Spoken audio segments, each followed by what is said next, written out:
Oi, gente, tudo bom? Eu sei que eu tô meio sumida aqui do canal, mas minha vida teve muitas mudanças, então eu tô precisando me dedicar mais tempo à faculdade, então não sobrou tempo pra gravar. Mas eu prometo que isso vai mudar, tá? Eu tô pensando em trazer um novo conteúdo aqui pro canal. Pra quem não sabe, eu tô cursando Direito, tá? Eu tô no primeiro período ainda, mas eu sei que é nessa área, assim, que eu quero seguir. Área jurídica, assim. Então, eu queria trazer algo assim com mais conteúdo para o canal. Então, eu pensei em relembrar alguns casos que aconteceram aqui. E esse é um vídeo teste, tá? Então, vocês me falem o que vocês acharam, me mandem no Insta ou deixem aqui embaixo. Que dependendo, se vocês gostarem, eu trago mais. E até tem algum tipo de vídeo assim no YouTube revisando alguns casos que aconteceram aqui. Só que eu tô tentando manter contato com a família, buscando esse contato com a família pra ver como que a família tá, sabe? Não ficar só naquilo baseado em notícia. Tentar trazer o algo mais real possível pra vocês. Porque hoje eu vou falar da Raquel e eu senti que na conversa com o pai dela e com a família e tal, que muita coisa que eu tinha, muita informação que eu tinha, muito vídeo que eu vi sobre o caso, muita coisa não era verdade. Muita notícia que suspeito tinha sido preso, que o caso tinha sido solucionado. Não é, sabe? São a mídia sensacionalista que quer público, sabe? E aí chuta qualquer coisa, coloca qualquer coisa. E muita gente desinformada foi nisso, tanto que isso foi uma das coisas que mais dificultaram a investigação na época. Então eu tô tentando buscar não só o que eu acho na internet, mas a família, tá? Então tudo que eu vou falar aqui é confirmado pelo pai dela, tudo que eu tenho aqui é liberado pelo pai dela, o material vai ser revisado pelo pai dela antes de chegar a vocês. Então eu tô tentando trazer algo assim mais sério pra vocês. E eu espero que vocês gostem, tá? O vídeo de hoje vai ser sobre a Raquel Maria Lobo Genofre, que foi um caso que aconteceu em 2008 aqui no Paraná, em Curitiba. E foi um caso que ganhou muita repercussão, mas ao mesmo tempo essa repercussão não foi um tanto positiva, dificultou muito na investigação por essa questão de notícia falsa, de muito depoimento de gente que queria aparecer, mas que realmente não tinha nada a ver com aquilo. Tá, ela tinha 9 anos e ela fazia aniversário dia 8 de fevereiro. Ela desapareceu na segunda-feira, no dia 3 de outubro. E quando eu conversei com o pai dela, ele disse que a Raquel era uma menina muito inteligente, que ela era uma menina muito doce, que ela tinha essa facilidade de conversar com estranhos, mas que ao mesmo tempo ela tinha esse cuidado na rua para não falar com quem ela não conhecia, que ela era uma pessoa totalmente ligada a ideias assim novas, tanto que um dos passatempos dela era discutir política com a professora e ela tinha 9 anos. Ela foi criada nesse meio, assim, o pai e a mãe dela levavam ela em discursos, em debates políticos, então ela teve esse conhecimento desde muito pequena.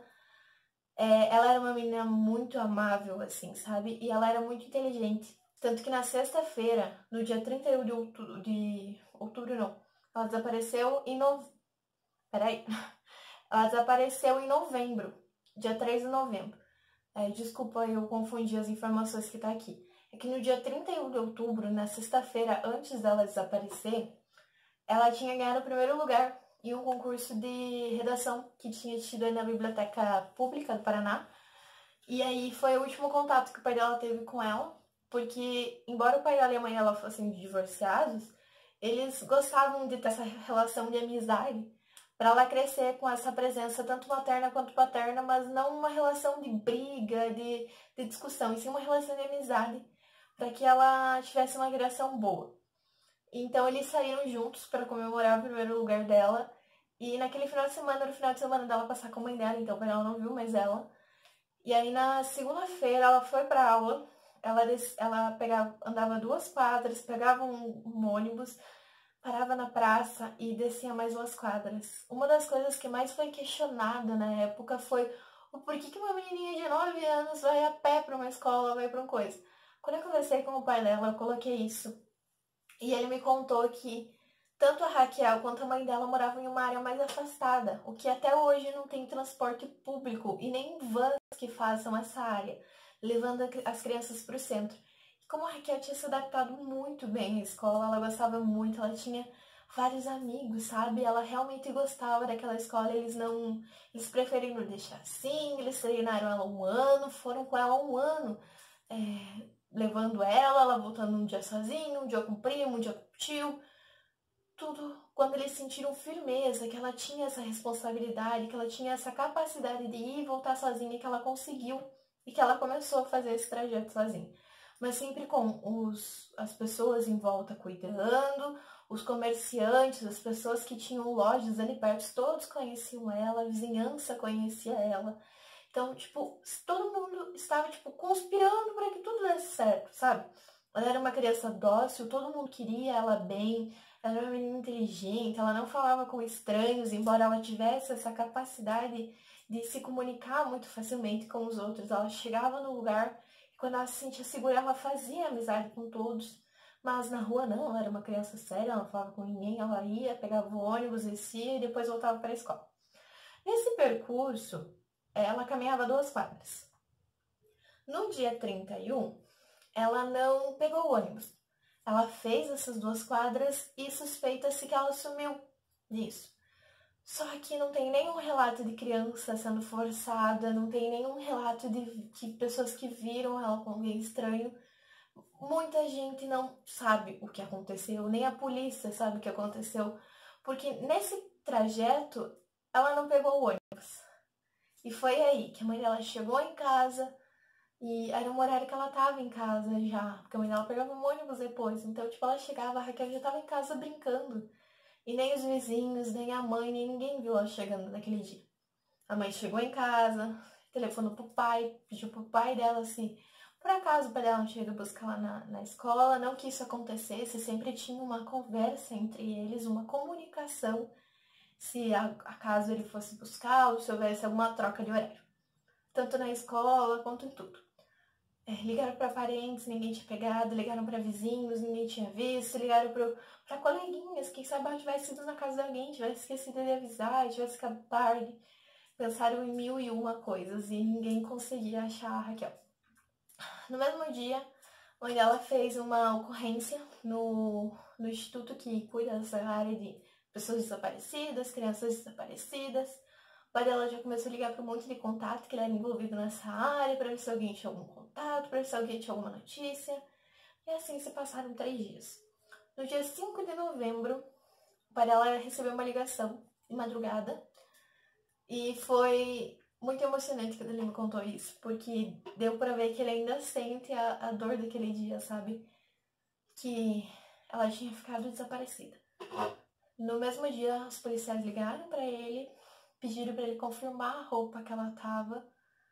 E ele fala, no relato dele, ele disse que ele tava perdido, ele só queria saber onde que ela tava, porque ele queria ir buscar. Porque em nenhum momento desses 3 dias, eles imaginaram que eles iam encontrar ela morta. Eles acharam que ou ela tinha se perdido, ou alguém tinha pegado, mas quis soltar, ou pediu um resgate, ou alguma coisa assim. Não tinha nenhum suspeito, todo mundo estava ali com eles, todo mundo tinha uma coisa para falar que estava fazendo naquele momento. Então, eles esperavam que ela estivesse bem, que ela estivesse viva. E aí o policial insistiu para ele confirmar a roupa que ela tava, o uniforme que ela tava. E aí ele pediu, falou assim, então realmente a Raquel, a gente tá encaminhando ela para ML. Se eu quiser poder acompanhar, a gente estará chegando em pouco tempo. E o pai dela foi para ML mesmo sem acreditar no que estava acontecendo. A mãe dela foi. E aí começou aquela coisa, porque foi uma morte muito fria, era uma criança, sabe? Várias pessoas, vários psicólogos dessa área tentaram formar um perfil para esse criminoso, porque dava para ver que ele tinha planejado exatamente como fazer. Ela foi encontrada em uma mala, tá, gente? Ela tinha sido morta por esganadura, ela tinha sinais de violência sexual, ela estava toda machucada, era tipo, ela tinha apanhado muito. Só que o criminoso teve todo o cuidado de enrolar ela em lençóis, de colocar sacos para para que não houvesse um vazamento de sangue, que ninguém percebesse enquanto ele estava ali. E ela foi deixada embaixo de uma escada de uma rodoviária. E essa rodoviária não tinha câmera, era uma rodoviária totalmente cheia, todo mundo com mala, todo mundo... Então dá pra perceber que o suspeito escolheu perfeitamente um lugar onde deixar, um lugar que não tivesse câmera, um lugar que não seria estranho ele estar com uma mala, um lugar onde ele não levantasse nenhuma suspeita. E eu lembro que em 2008 saiu uma notícia que um dos pedófilos mais famosões, assim, estava na época, e que ele foi visto na rodoviária com uma mala exatamente igual à que foi achada a Raquel, e que algumas pessoas viram ele conversando com a Raquel, alguns vendedores que faziam essa... onde ela passava e tudo mais. Só que era uma notícia falsa, então a polícia, tipo, foi totalmente nessa linha de investigação, que era o pedófilo, e o Perella fala que se perdeu muito, sabe? Porque ao invés de eles irem atrás de outras pistas, eles seguiram só nessa linha de investigação. Então muita coisa se perdeu, muita informação se perdeu. Tipo, um tempo que não vai mais voltar, sabe? Tipo, aquelas pessoas, aquela lembrança da pessoa, aquilo que podia ajudar, não vai mais voltar. Então eles acreditam que teve muitas falhas da polícia nisso, mas que ao mesmo tempo a polícia sim se dedicou, foi atrás, só teve pequenas falhas, né? O que a gente sabe que é assim, infelizmente. E a polícia seguia com 3 linhas de investigações. A primeira era que fosse um pedófilo, igual eu tava falando pra vocês, que eles seguiram totalmente essa linha e que realmente era alguém, e eles começaram a procurar crimes parecidos, porque se fosse um pedófilo, ele ou já teria feito um crime assim, ou ele voltaria a fazer. Então, tipo, ele teria novas vítimas. Então, eles tentaram encaixar com várias pessoas, e no corpo dela foi achado sêmen. Então, tipo, foi comparado com vários pedófilos que já estavam presos com material genético e não bateu com ninguém. Teve 100 pessoas que se disponibilizaram a fazer o exame e não teve com ninguém, não bateu com ninguém. O pai e o avô dela foram os principais que se falaram assim, olha, a gente sabe que uma hora ou outra vocês vão pedir isso, então a gente faz o exame agora pra vocês saberem que a gente tá aqui porque a gente realmente quer a verdade, que a gente não tem nada a ver com isso. E foram as primeiras a doar o material, não bateu com ninguém. E outra linha de investigação era a vingança. Como o pai e a mãe dela estavam sempre nessa área política, eles acreditavam que poderia ser alguma coisa ligada à vingança. Porque como não tinha nenhum relato de alguma criança resistindo, como se fosse um sequestro, que ela não conheceria a pessoa e que a pessoa forçaria ela a ir, eles acharam que era alguém conhecido do meio dela. Alguém que, tipo, ela já tinha visto com o pai dela ou com a mãe dela. Ou em algum lugar que os pais dela frequentavam. Não foi batido com nenhuma pessoa. Eles divulgaram uma lista com todas as pessoas que frequentavam e que a Raquel conhecia e todos foram convocados a fazer exame. Nenhum material genético bateu e os pais dela não têm nenhum suspeito, assim, porque todo mundo queria muito bem a Raquel. Ela era uma menina realmente, assim, muito doce. Todo mundo se encantava com ela, porque ela tinha uma naturalidade para falar, uma naturalidade para discutir sobre política, assim, que realmente todo mundo se encantava por ela, sabe? Então não tinha como alguém querer fazer mal. Então também tinha essa linha de investigação e, tipo, nada, sabe? Não levou a nada. E também outra linha de investigação era o sadismo, que é uma pessoa que escolhe totalmente aleatória a sua vítima, ela fica cercando essa pessoa alguns dias, oferecendo, no caso de criança, brinquedos ou alguma coisa que ela goste, e ela comete esse crime não porque ela conhece a criança, mas sim só pelo ato de ver a criança sofrer, ou ver a pessoa sofrer, sabe? Ela sente prazer em ver aquela pessoa sofrer, sabe, em diminuir aquela pessoa, tipo, ao mínimo, em espancar, em ver a pessoa sofrer o sofrimento, sabe? É a pessoa que realmente tem o sangue frio e que sente prazer com isso. Então, mesmo essas 3 linhas de investigação não chegou a lugar nenhum, sabe? E preciso respirar, né? Vocês percebem que eu falo e eu não respiro. Sabe? O pai e a mãe dela lutam até hoje para que tenha alguma coisa nova, para que essa investigação não seja esquecida. mas a polícia não tem nenhum caminho para seguir, eles não têm nenhum suspeito para investigar, eles não têm nenhuma testemunha para seguir nessa linha, sabe? É como se realmente todo mundo tivesse se calado, que ninguém mais tivesse nada para falar sobre isso. E eu acho legal a gente ficar lembrando, porque, sabe, pode vir a acontecer de volta. Imagina, novamente, tipo, passa 10 anos e acontece alguma coisa assim, sabe?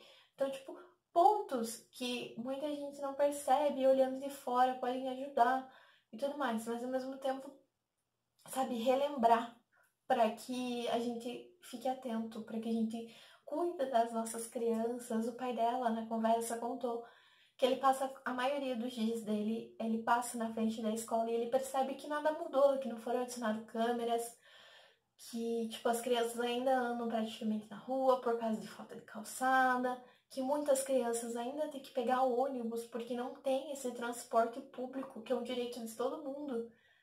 O direito ao estudo, né? O direito ao transporte público para que possa estudar em uma boa escola, sabe? Muita coisa ainda falta a ser melhorado para que isso não volte a acontecer. E eu vou deixar aqui embaixo o link que tem um abaixo-assinado que para vocês assinarem, que é para que a rodoviária, a rede ferroviária que ela foi encontrada, tenha mudança de nome e fique com o nome da Raquel. Para que seja mais uma lembrança, sabe? Que isso sirva de lição, sabe? Para que a gente aprenda a cuidar mais, aprenda a prestar mais atenção e que a gente não se cale quando a gente vê alguma coisa por medo ou, sei lá, porque vem acontecer, porque realmente, gente, imagina essa família, imagina o quanto essa criança sofreu, sabe? E que outra coisa, gente, a gente está fazendo uma grande busca e muitos sites ainda expõem fotos, sabe? Fotos assim dela lá na mala, assim, em um momento tão ruim, sabe? Tipo, se você achar algum site que exponha fotos de pessoas já falecidas, ou qual foi o fato do Cristiano quando ele morreu, que foi espalhado o vídeo, denuncie, sabe? Se você vê alguma criança sofrendo abuso, denuncia para que casos como esses não voltem a ocorrer. E se você sabe alguma coisa, se você lembra de alguma coisa, se você trabalhava e conheceu a Raquel e se sabe de alguma coisa, a gente pode me mandar no e-mail, a gente tá tendo contato com o pai dela. E, tipo, a gente tá pesquisando um monte de coisa pra ver se a gente acha algum rumo pra que essa investigação não pare aqui. Fazem 8 anos, 11 anos que isso aconteceu e até hoje nada. Então, tipo, vocês vendo de fora, vocês pesquisando, vocês vendo o vídeo, quem sabe vocês vejam alguma coisa que a gente não viu, ou que os pais dela não viram, ou que os policiais não viram, que possam ajudar muito na investigação. Bom, é isso, basicamente. Tem mais uma informação que eu vou lembrar agora, que na época foi muito falado que a Raquel era superdotada. E por ela ser uma criança muito inteligente. Só que a mãe dela era professora, a mãe e a tia, e o pai dela era dessa área política. Então a Raquel sempre teve uma base adicional, digamos assim, do que as demais crianças, uma mãe que realizava a tarefa de casa, uma mãe que dava atividade, uma mãe que brincava. E ela tinha um irmão menor. Então nessa educação, nessa pré-educação que vem de casa, né, que a gente espera que venha de casa, ela tava ali no meio, sabe, com o irmão dela. Então ela tinha um conhecimento a mais, que a psicopedagoga que acompanhava ela dizia que ela teria total capacidade para acompanhar 1 ou 2 anos a mais do que ela estava na escola. Ela estava na quarta série, né? Chegou a quarta série, que agora é o 5º ano. E ela tinha total capacidade para estar no 7º, no 6º ano, assim, que ela acompanharia de boas, sabe?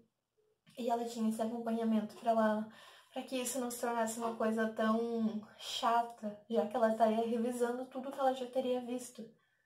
Então, ela era uma criança totalmente esperta. E ela, em uma das entrevistas com o pai dela, ele contou que ela não via a hora de chegar na 5ª série, porque ia ter o Grêmio Estudantil. E ela adorava se envolver em relações políticas e que ela queria ser a presidente do Grêmio. Então, imagine quantos sonhos foram roubados dela. O vídeo não tem nenhuma... No vídeo não tem nenhuma relação para que alguém ponha a mão no coração, assim. Só que é bom lembrar. É isso, gente. Então, se inscreva no canal, deixem o like de vocês, me falem se vocês gostam desse tipo de vídeo. Se vocês querem que eu traga algum caso em específico, algum caso que não teve tanta repercussão assim pela mídia, que vocês acham que seria legal contar, que seria legal relembrar. Então, me mandem ou no e-mail, eu vou deixar meu e-mail aqui embaixo, vou deixar o link do abaixo assinado, vamos lá assinar. Compartilhem com os amigos de vocês, compartilhem o vídeo e eu espero muito que vocês tenham gostado. Desculpa se eu tô um pouco nervosa e se não vai ficar tão bom esse vídeo, mas realmente é um vídeo pra ver se vocês gostam desse tipo de conteúdo. Porque eu quero trazer alguma coisa séria, alguma coisa com pesquisa que não seja baseada em achismos ou notícias falsas, sabe? Então, tipo, eu tive um cuidado muito grande em todas essas informações que eu trouxe. É isso. Espero que vocês tenham gostado. Se inscreva no canal e beijo.